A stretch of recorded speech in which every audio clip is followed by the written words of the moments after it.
Good afternoon, YouTube. It's May the 20th and it's 10 past 4 in the afternoon. A mate of mine has asked me to do a review of my kit. This is like my third attempt at it. The first one I lost the footage for it, and the second one the lighting was bad and you couldn't really see very well, so I'm having another go.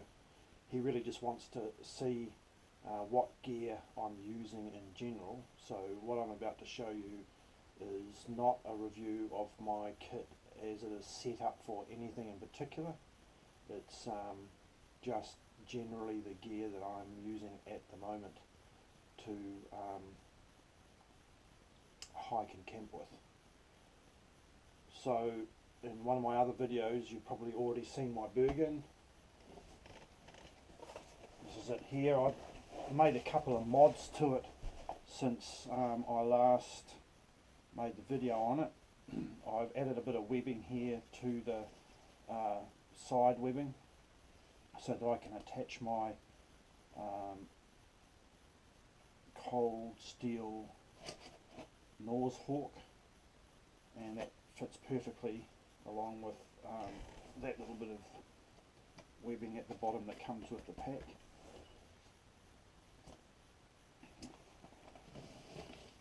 So that's my Norse Hawk.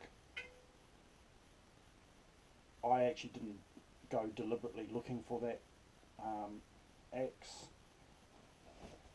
I visited a shop here in town that specialises in selling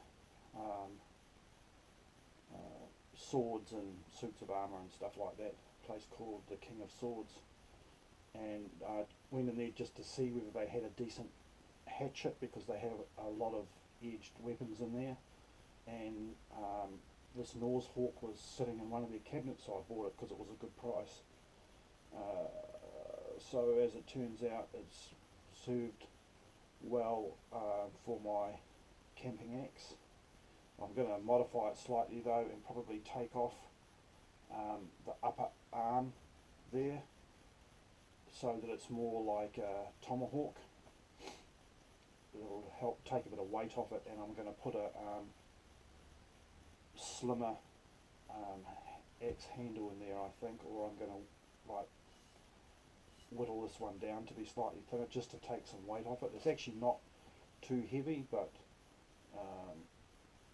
this part of my intention of cutting back on as much weight as I can. So that's my camping axe, made by Cold Steel in America, and I think they sell for about $75 in New Zealand. I'm going to remove that paint from there too, and it needs a better grind because the edge is too steep.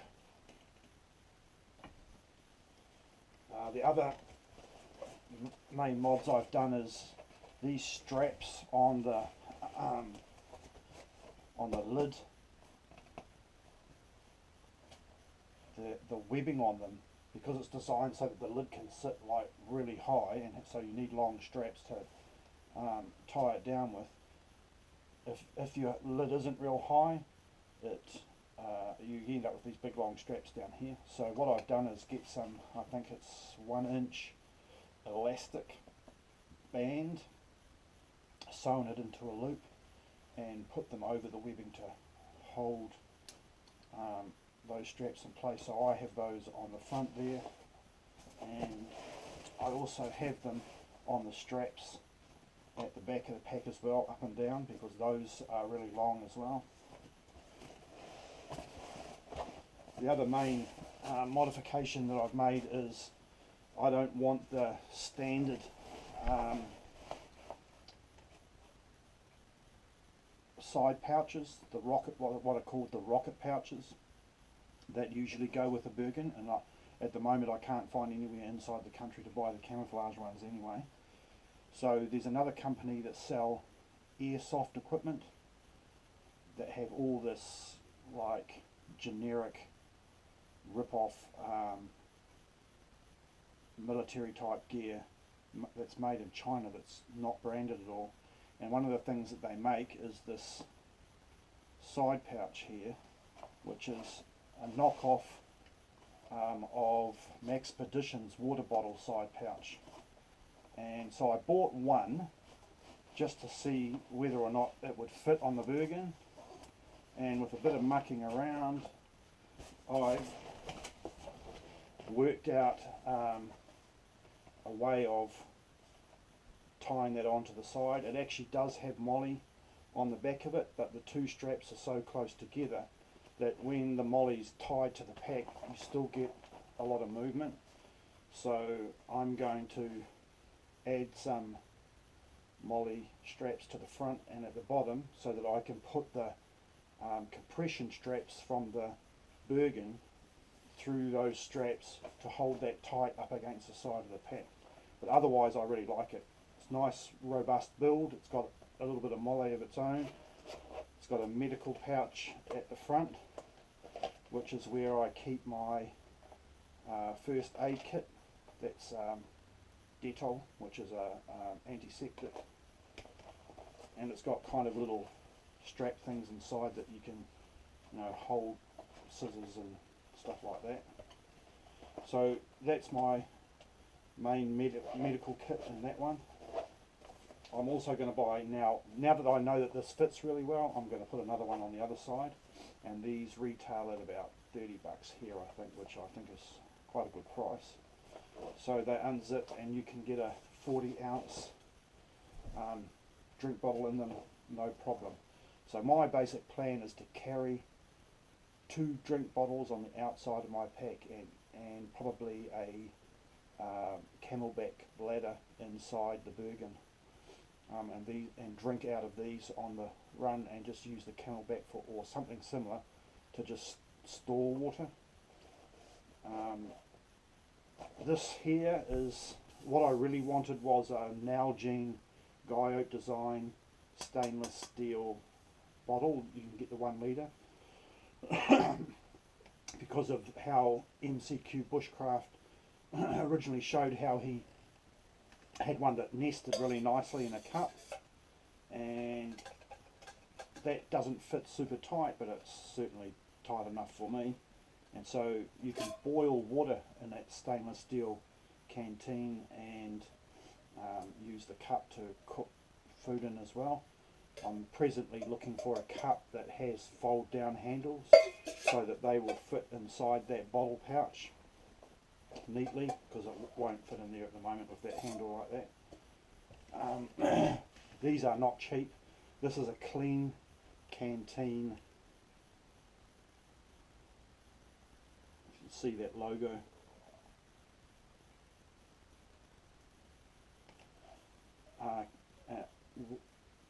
1.18 litre or 40-ounce stainless steel bottle. You can get different lids for them, but this is the type of lid that it comes with. That's actually quite heavy, so I would prefer to try and find something that's a bit lighter. There's no lining on the side, it's not insulated, so it's not double walled, and you can stick that on a fire and purify by boiling 1.2 litres almost of water at a time. And I just attached that wire around the neck of it so that it can be hung over a fire without the cap on, of course, on a stick, and boil the water that way. It's heavy, but it's really robust, and that'll last you a lifetime easy. It's not thin stainless steel. You couldn't squeeze that and put a dent in it with your fingers. It's quite rugged. So that's my drink bottle. I'm not going to use 2 of them because there's no point. The other one I'm going to put a plastic Nalgene bottle in the other bottle bag. These also come with Velcro on the front and on the top, so that you can put patches on, like a first aid patch or whatever. So I'm going to get a first aid patch for that. So that's my latest addition to my kit. In the front here,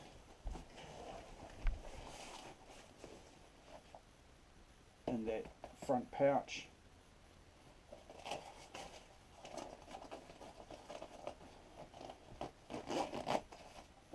I keep my cooking gear, so that's a 250 ounce gas bottle,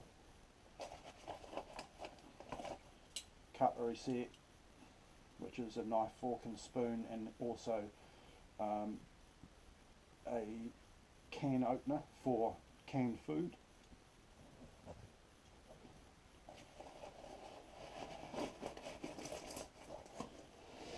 And my cook set. This is made by a company called 360 Degrees, and it's what they call the Furno cook set. And you can buy them just with the pots, or you can also buy a burner that goes with it. So there's two sort of options for the sets. That's about 350 ml capacity, the lid. So it's like a little mini frying pan, fold out handles. That's my soya squeeze with a 500 ml bag on it. That's 850 mils. So that acts as a pot, but it's also like a really good large size cup to drink out of. And it comes with a little scouring pad. My cooker head is just a common, real cheap cooker head made by Gasmate, I think, but I've seen a whole lot of these that look exactly the same, so I think that there's some company probably in China making these and allowing other companies to put their brand name on them, and that comes in that funky little plastic container.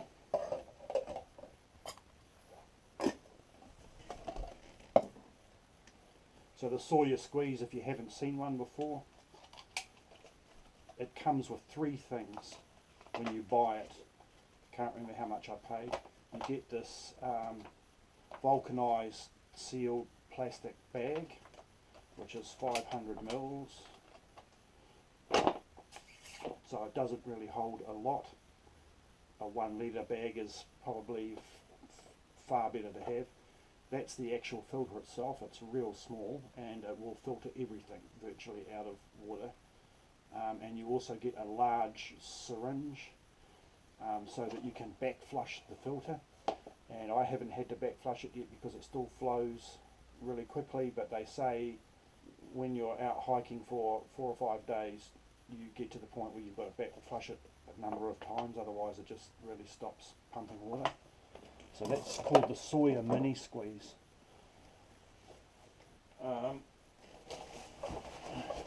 Now in here, I haven't loaded everything in any particular order or whatever. I actually just put all of my gear into here so I could weigh this pack the other night to find out exactly what kind of weight I was looking at, so that I can start thinking about things to remove or ways of reducing the weight if it's too much. And so with that water bottle pack on, without water in it, with a little bit of food that's in here, I was up to 12 kgs. These packs, these Bergens, are really heavy compared to like ultralight packs, but I'm still only at 12 kilos here, which is like, when you see what I've got in here, you know, that's quite a curious situation.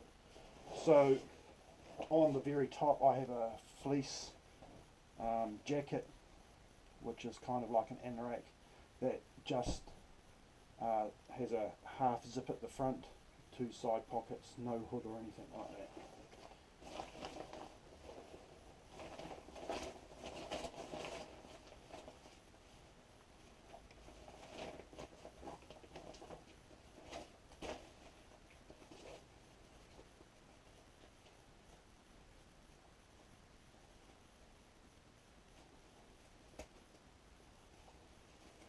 One thing I don't like about these Bergens is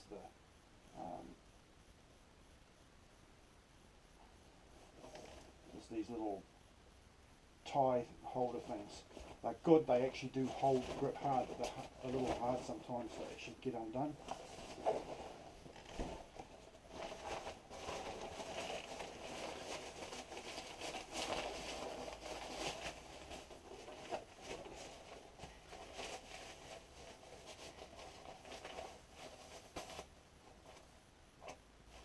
right on the top I've got my Schmag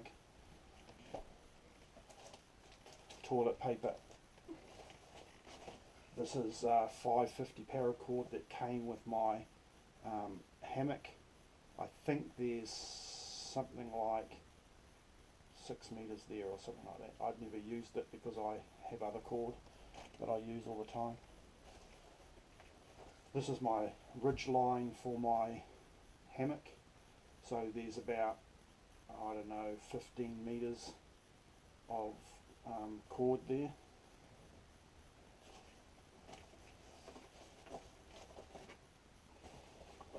This rope are the kind of tree huggers for my hammock. These are the bits that go around the tree that you attach everything else to, like the ridge line if the ridge line's too short, and clip the hammock onto itself. I like this rope because it's cheap, it's strong, but it's also quite soft and flexible, and so when you wrap it around a tree it grips real easy, and you only need, I think these are 4 meter long bits of rope. Those little blue bits in there are just for attaching my hammock to, so that I can use them by tying prusik knots that will slide up and down and hitch on. I also have a spare hunk of that in case I need a little bit more. There's about 6 meters there. Guy rope cord. It's just an extra. I saw that somewhere and it was dead cheap and bought it. I think it's got something like 20 meters on there. Another little bit of rope. Another bit of spare rope. Okay, I bought 2 of these things. They're sort of a knockoff of old French sweet tin. You get them with different coloured lids, and they're sort of like a Altoids tin, but they're bigger, and the lid doesn't have a hinge on it, it comes right off. So this one is my fishing kit. So I have small sinkers in there, small hooks, some lures and some extra line.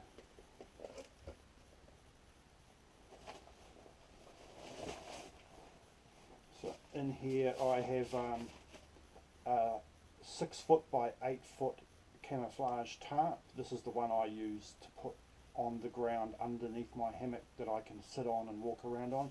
So it's pretty worn, it's got a few burn holes from the fire and things like that. So I keep that one in a bag like that because it's going to get dirty and wet, and I don't want that getting all through my pack. So I had this, I can't remember what it actually came with, but I think it was a one-man bivvy tent, a cheap one-man bivvy tent that I bought.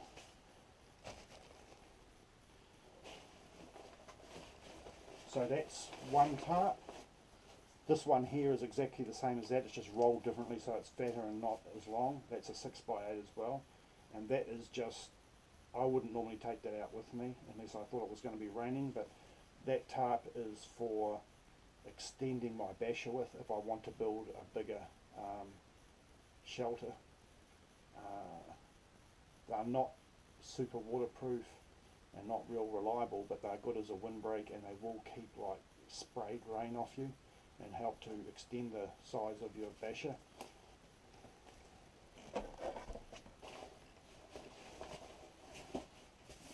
That's my basher, so it doesn't fold down into, it folds down to a small size bag. That was an old tent bag. I actually never got a bag with my basher, so fortunately I already had that to put it in.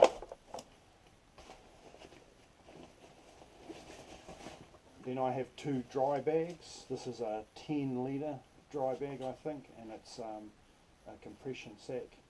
And this one I use just for putting all small pieces, bits and pieces of stuff in here. So I think I've got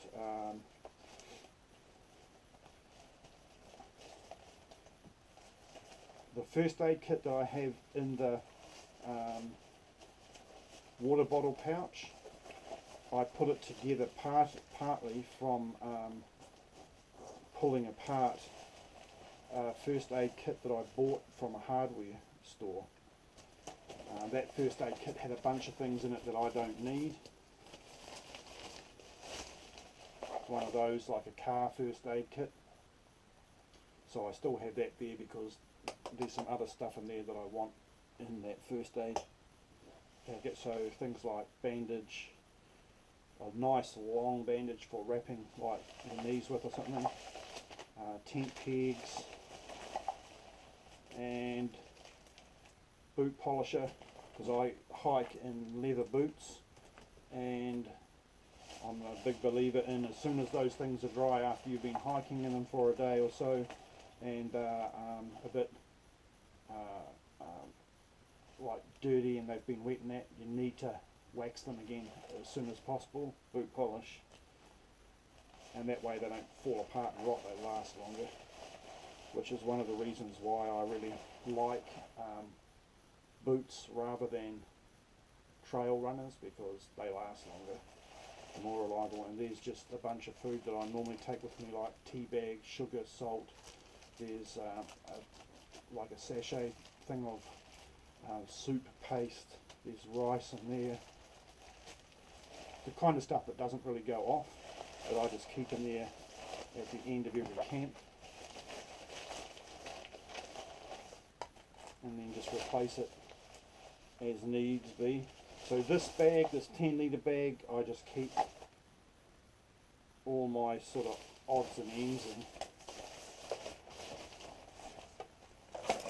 at the moment anyway. Then I have like a 20 litre bag, which is for clothing, spare clothing, and at the moment I have in here another pair. I've got two pairs of M65 like military trousers. I bought these ones a while ago and then bought these other ones that I'm wearing now because I really like them. They're ripstop material, they have big pockets, they're nice and baggy, they're heavier than a lot of other kinds of pants, but they're way more rugged, and when they get wet they dry really fast. That's the thing that I'm most impressed about.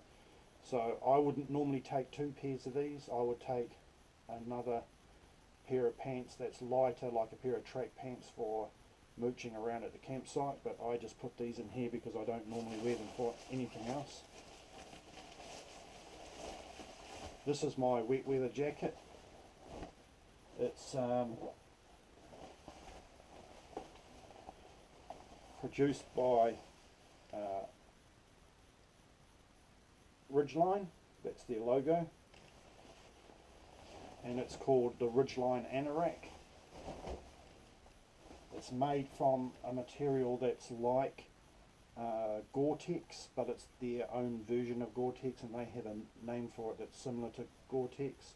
So on the outside it feels like suede, but it's two layers of fabric, plus it has this kind of a netting on the inside, and it wicks really well.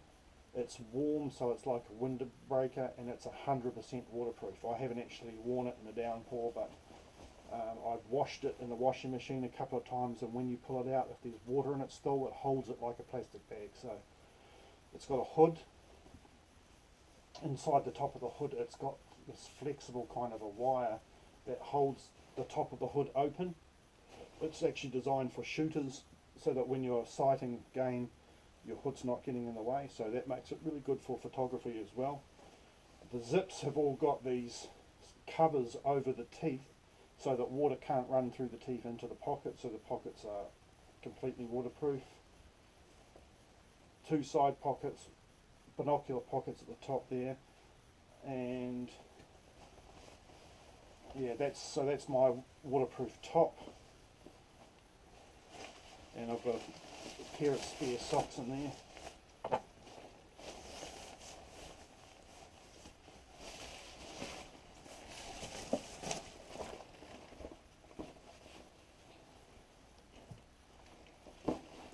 Then that's my hammock, really small.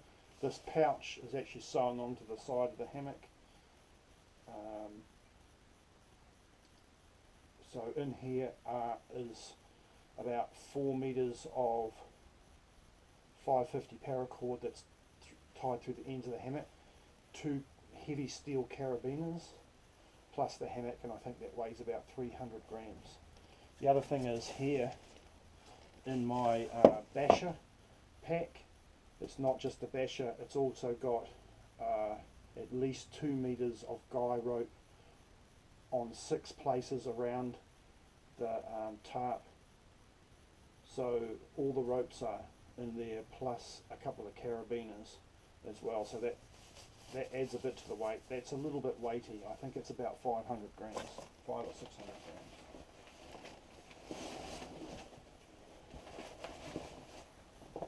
Okay, so this is my sleeping bag. It's a Navigator South brand, which is the brand that the Warehouse sell. Again, Warehouse is like our Walmart, and they have a sort of like Walmart, and they have a camping section there, and they must have some arrangement, I think, with an Asian company to produce gear for them, branded gear, and they sell it under the brand name of Navigator South. So I went and I bought this like 2 years ago, and I went in again recently to have a look at their camping section, and it seems now that they produce these same bags but in black. The sleeping bag itself is dark grey and orange, has inside pockets, it has a ripcord that pulls not only around your head but also around your shoulders, and it definitely does go down to like 0 degrees at the first snowfall when I was out doing the camper at Tongoya Beach, sleeping in this. I could feel it was cold outside, but I wasn't cold myself, really. So for a cheap sleeping bag, which was $80 I think, that's really worthwhile. It's not too heavy and it's not too bulky, and it fits perfectly into the bottom of my Bergen, plus it has compression straps. So that's pretty much everything I have in my pack at the moment, and I'll just quickly go over all that stuff again. So that's sleeping bag, basher, spare tarp, ground tarp for leaning on and everything while I'm kneeling, getting the fire together, plus putting underneath the hammock and that, so that I've got something to step out of the hammock in the morning and all that. So that's basically 3 tarps. Spare clothes in a 20 litre dry sack, all my small goods in a 10 litre dry sack, and I'm going to actually use this for holding my food in. Cook pot, which also has my mini Sawyer water filter, plus my gas cooker, gas bottle, 250 gram gas bottle, a bunch of ropes, fishing kit. I have another one of those that's in the lid of my basher, which is my fire kit, and I better show you that.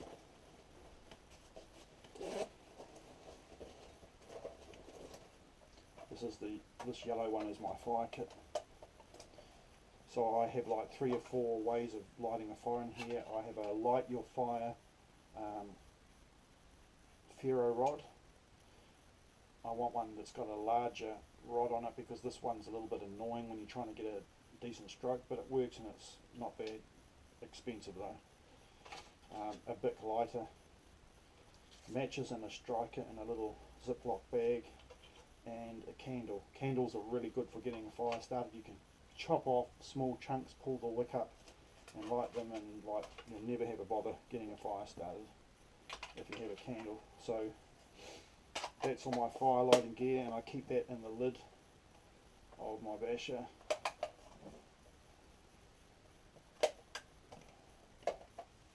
Also in there I have my pack cover. That's a Navigator South pack cover too, and it's like their full size one, and it only just barely fits over the basher when it doesn't have the side pouch on. maps. So I have and a compass. I have maps in here, topo maps of the entire Hawke's Bay area, and I take those with me everywhere. Gloves,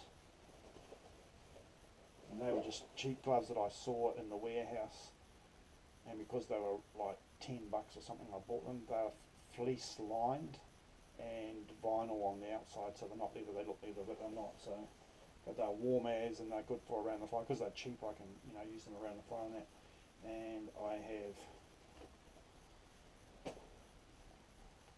my Special Forces boonie, which we were talking about a little while ago. I think that's everything. Oh no, there's something else. A space blanket and some spare carabiners.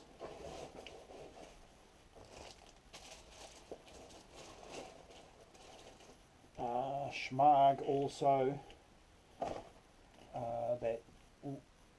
that stainless steel water bottle and the water kit. I also have the US military water bottle, an aluminium cup that goes with it, but I'm at the point now where I'm not taking that out with me, largely because this cover is too loose, and when it hangs on your belt or anything it flops around like mad, and these Alice clips, they pop off if there's a lot of weight in that. It just doesn't hang right, so I'm considering getting another cover made and putting this bit up the top so that it hangs more vertically. My axe, I also carry a spare beanie with me, and one other thing which, LED torch, and this is, well, I remember we were talking about retractable fishing rods, and this is the one that I bought. It's all plastic, a little bit of aluminium. The spinner's made from gunmetal. I don't think it would last a hell of a long time, but I think it will last long enough for like a month-long trip in the South Island. And it's certainly, like, I was giving it a good thrashing when I was staying at the river recently, and nothing's broken on it or worn or anything like that. It extends out to 1.8 meters, which is a nice long rod for flicking like right across the river. So I'm dead chuffed about that, and it's really, really light. Like, there's no weight to it at all, and it's easy enough to take the spinner off the rod itself. The rod isn't plastic, it's actually fiberglass. Only the handle part is plastic with these foam rubber bits. So that's going to fit inside my pack or down behind the compression straps on the basher real easy, so that I can just grab it and use it when I want on the run. And that steel cup, which I'm looking for a folding handle replacement for, that will nest with my drink bottle. So though, and of course the foam mattress that you warned me against, that I'm still not convinced is a bad thing. It's okay, I just don't like it because it's bulky and it's a hassle to find somewhere tidy to attach it to the pack. And I think the last thing is this, it's kind of like a bum bag. I hope you can see that. It's actually based on, it's a knockoff of Maxpedition gear. Maxpedition, I think, call this thing a Versapack.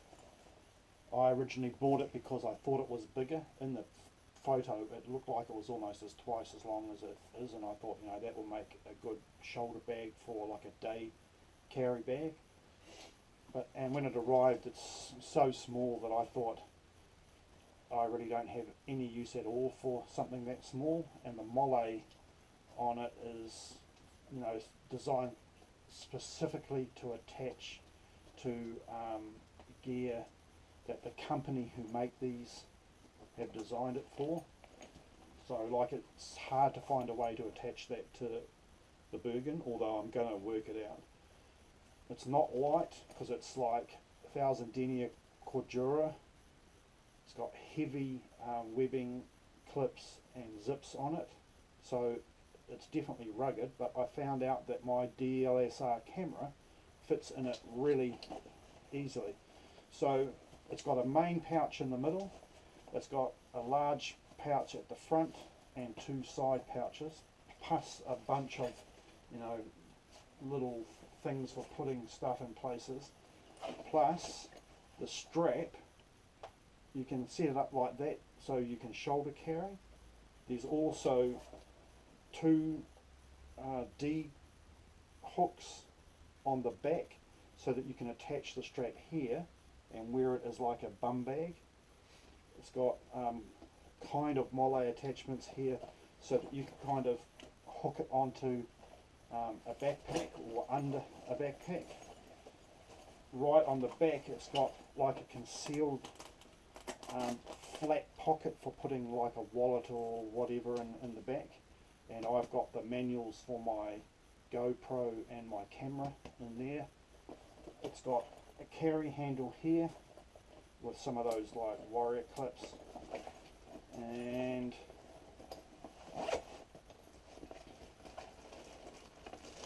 so I carry my camera in the main pocket. That's my Canon EOS 1100D, and I keep it in a zip clip bag. It's just so that putting it in and out of the pocket, the zip's not going to scratch the plastic or the LED screen or anything like that, and if I dump in the river it's not going to ruin the camera. Just got to get into the habit of putting it in the plastic bag and sealing it in the plastic bag every time I take it in and out. In that front pocket there I keep a spare lens. That's my telescopic lens. My GoPro is so small that it goes in one of these side pockets, and in the other side pocket I put all the USB cords, the spare back door for my GoPro, mini SD cards and all that go in the other pocket, and everything's in Ziploc bags so that if this ends up in the drink I don't end up ruining all my camera gear. And when I'm hiking with my backpack, I usually, at first I was wearing it like a bum bag, like a military waist belt thing, but it's dead uncomfortable like that. So now I just wear it as a shoulder bag after I've put my pack on, and I can get it on and off easy to get my camera gear out if I quickly need to do something. Yeah, so I really like it now. I mean, it's definitely useful as a camera bag because it's rugged, and if you drop things in it, they're not going to get damaged easily. But that whole thing, with all my camera gear in it, weighs about 2.5 kilos. So when I said to you before that I had weighed out my pack at just over 12 kgs, that wasn't including this. So about the last 3 or 4 hikes and the last couple of camps I've done, when I've got home and had all my stuff in my pack, because when I get back in the car I put this in the pack, weighed the whole thing, it's just over 14 kg, so that extra 2 kgs is basically the camera bag. So that also isn't counting yet water and food, which is going to add probably another 5 kgs to the weight, and that's going to bring me up to 20 kgs easily, I think, for a week's gear. But there's weight to be shaved off there.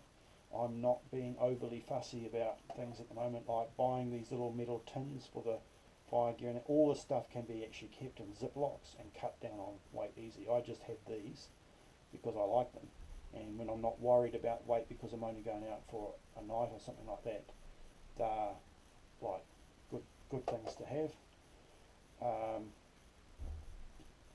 The only things I haven't included here are hiking poles.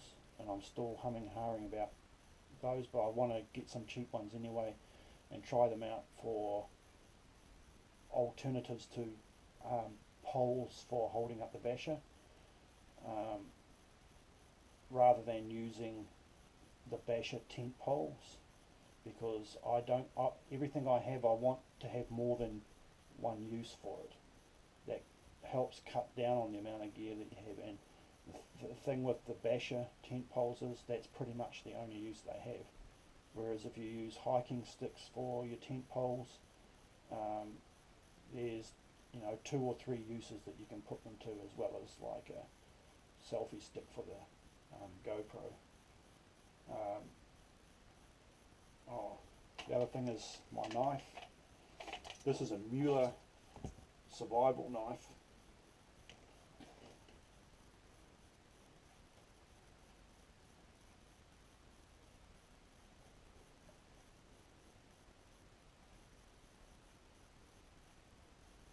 It's made by a Spanish company that make a lot of Bowie style knives.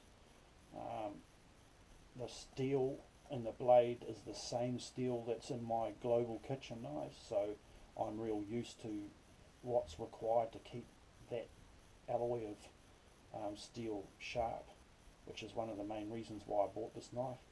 The handle is real solid. The guard and the pommel are linked together underneath the plates, and they're iron. They're not aluminium and they're not plastic. So this is quite a heavy knife, but it fits my hand perfectly. The only thing I don't like about this knife is that serrated edge on the back.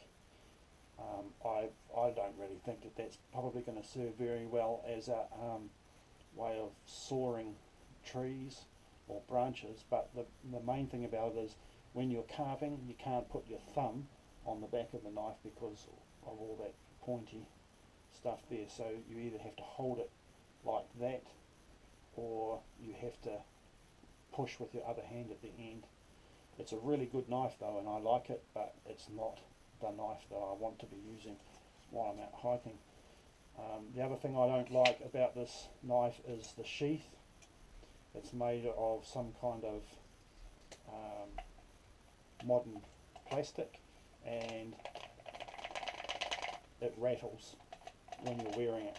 So if I'm hunting, I've got to stuff something down the inside of it to stop it rattling, or I've got to take the knife out of the sheath because it's noisy as hell. So I've been looking for a leather sheath that's cheap enough that will actually fit that knife, so I can get rid of that plastic thing. So Mueller, M-U-E-L-A, good knives. So I think that's everything that I use at the moment. I'm kind of considering getting some mini binoculars. What was the other thing I've still got to get? I want to get some really light, thin, waterproof pants, because I don't have any. I only have that Ridgeline Anorak as wet weather gear, but I want to get some pants as well. I haven't shown you my boots. May as well get those though and give you a look at them.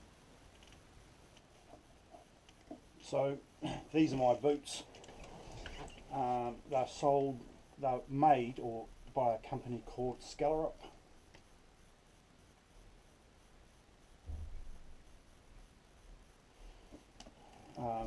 For anyone who's watching this who's not a New Zealander, Skellerup is a really well known company here who make equipment for the farming community, largely boots, jackets and stuff like that.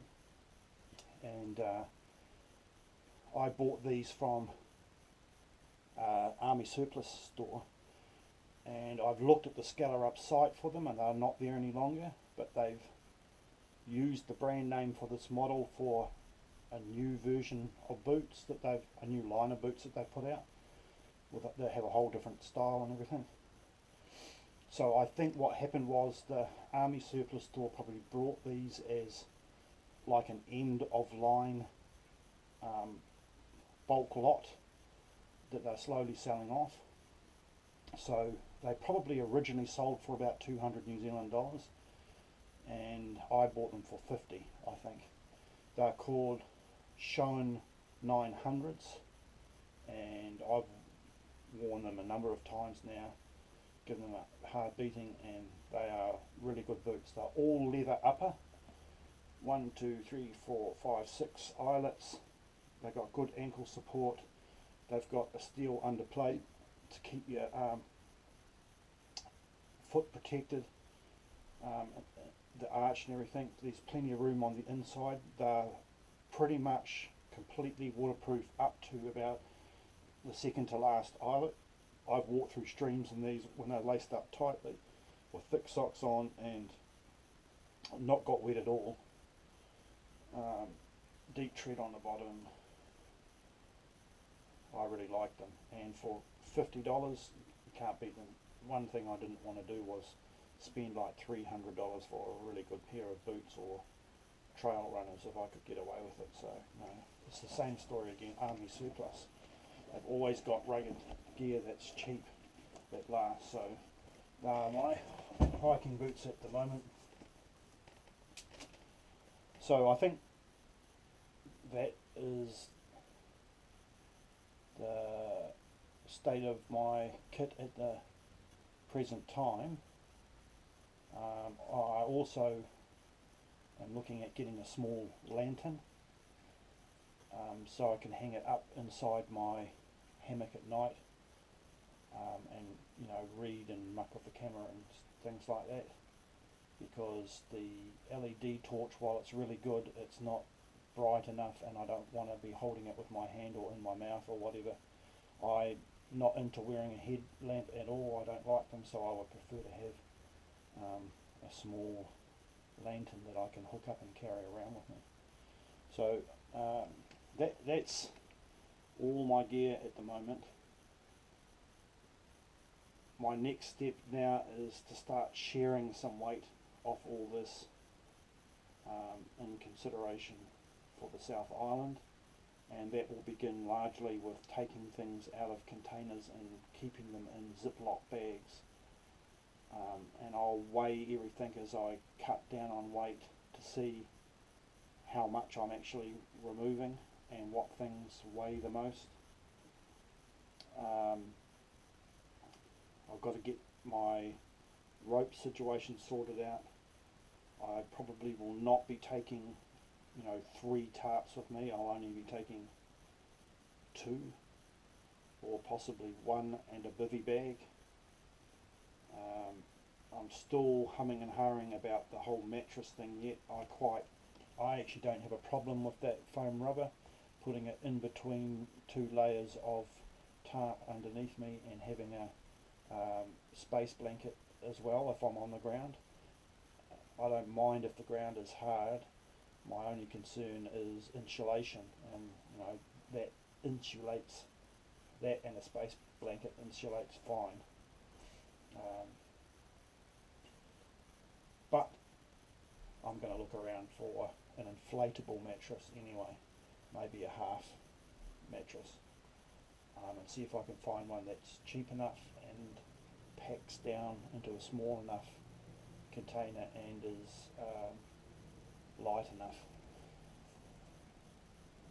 So that's it for now. Thanks for watching, and don't forget to sub, share and like, comment below, and see you in the next video.